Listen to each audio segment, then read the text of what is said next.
It's Laura Eubanks of Design for Serenity with your succulent tip of the day, and it's Walkabout Wednesday. So let's get started, shall we? Come on.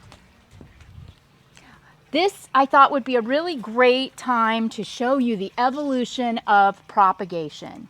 So these are Fred Ives leaves.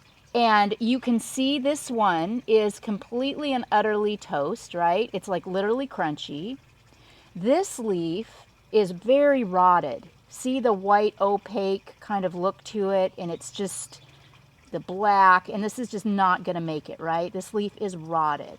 Then this one, you can see it's starting with a little bit of root, and then this leaf here has got root and a little plantlet on it. And look at the condition of the leaves too. So this can kind of teach you how to know what's going on with your plants.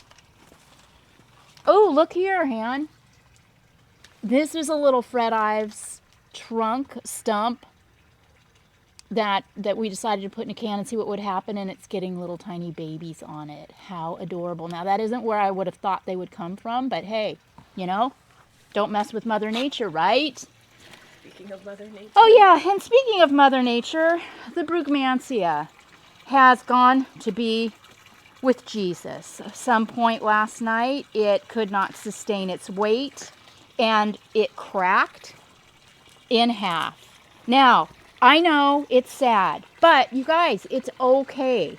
This plant grows like a weed, and this tree only took a couple of years to reach this size. So I am extremely confident that it's going to make a comeback. This is the plant's way of following its least resistance, and it's all going to be all right. It'll be really fun, too, to see what opens up here now that the Brugmansia is gone. Already the Synodenium grantii in the background is taking center stage. So go with it. I'm not worried about it. It's okay. You know, sometimes it's the smallest things in the garden, too, that can be the most dramatic. Like this little fairy door. Every single time I look at that, I feel good. It just makes me happy. You don't have to have a lot to make you happy, do you? Little precious things like that are so important in your personal space. I wanted also to take the opportunity to kind of walk you through the garden today instead of going along the perimeter of it. It's so important to have areas and spaces in your garden that you can walk through and encourage people to walk through as well. You can see that I have balls, I have broken pieces of aloe vera, I've got the fairy door, I've got my topsy-turvy. All of these things evoke emotions in me and make me very, very happy and aid me in feeling very grounded and centered. Look over here. The rat tail is blooming. How precious is this? The roses are coming into full bloom. This microclimate, this is my shady space, and it's my favorite area to be in the garden in the morning and in the evening when the sun is starting to set. As the weather continues to heat up, you know, my fountain might look a little bit rough, but, you know, I am not going out yet to shop. I'm staying home as much as possible. So this is just going to have to ride. Once I feel safe going back out to shop for myself, I will be reinventing this. So you will be able to follow me on that journey as well. Oh, and, you know, we put in a pool. No, this is not for Bentley. Bentley doesn't like the water. Bentley just wants to live on his couch. This is for us, for the girls, for Hannah and Alex and Greg and I. And we spent Cinco de Mayo yesterday in the pool drinking some White Claws. So it was big fun. Let's see, what have we got over here? Okay, here is the tapestry that we put in at the beginning of quarantine, so probably 5 weeks ago. This Aeonium kiwi is starting to bloom out. See, this is what I tell you happens. You can see behind that bloomed out place that those rosettes are completely intact. But as they bloom from the terminal bud, the plant just desiccates and dies. So I'm going to let that ride for the bees, and then I will simply clip this at the base and reset something in its place. Our Cameronii is really, really starting to color up, isn't it? Turning very, very red, burgundy. As the weather heats up, this plant will continue to turn deeper and deeper colors of red. Remember, this was put in here as a cutting.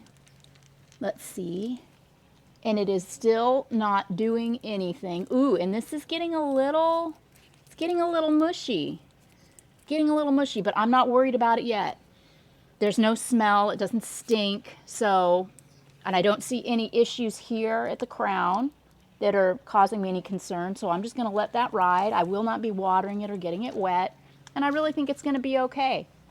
Our little basket up here is holding up very, very nicely. Those are all cuttings, and you can see that the lemon and lime crassula, see how it's starting to wrinkle up a little bit, those leaves? That's okay. This plant is just using its energy to re-establish a root system. So that is not a concern. I am not going to water this until this plant has rooted. It's starting to throw off some little air roots, but it is still not ready to be watered. And the gutters look pretty freaking fantastic, don't they? You know, I am noticing too that all the Fred Ives are starting to bloom. It's just such a magnificent plant. The Fred Ives is that purple plant in the right. Just looking great. Okay. And here's Mr. Toothy in the can. This is a new introduction from Waterwise Botanicals, and I just wanted you to see how this blooms, this particular aloe. It's so cute, like little fireworks. Okay.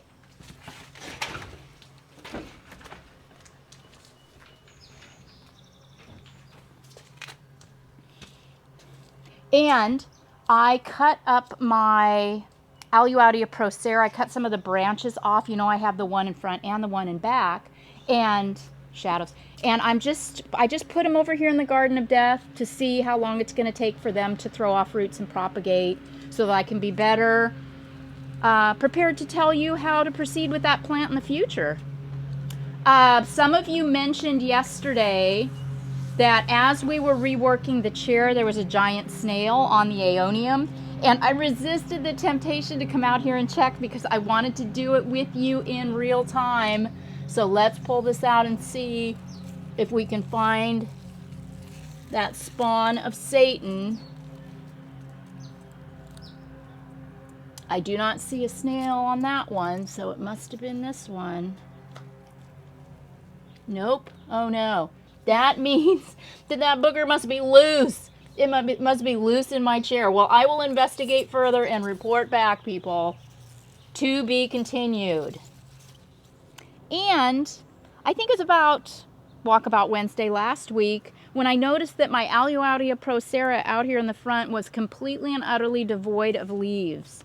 It just shocked when we had those hot days right after all that rain, and I was a little concerned about it. And then, like, literally overnight, it just leafed back out from top to bottom. So if you're yellow leaves. it was, well, yellow leaves, and those all dropped off, and it just literally within days or overnight it re-leafed. So if your Aluaudia is struggling right now or has yellow leaves or doesn't have any at all, be patient.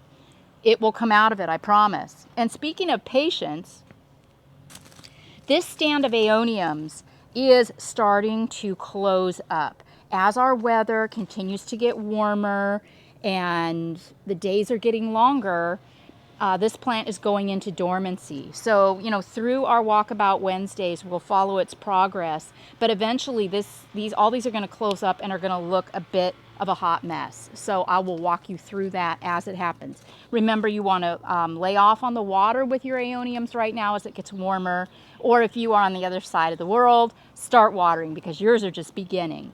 Now, another thing that I wanted to mention is that Greg and I are going to be heading up to our property in Northern California on Sunday for a couple of weeks. I know, don't panic though, I'm still here for you. Remember, I am doing virtual consulting now through this pandemic. That has been so much fun. So you can just email me at designforserenity@yahoo.com if you'd like more information about virtual consulting, because obviously I can do that from anywhere.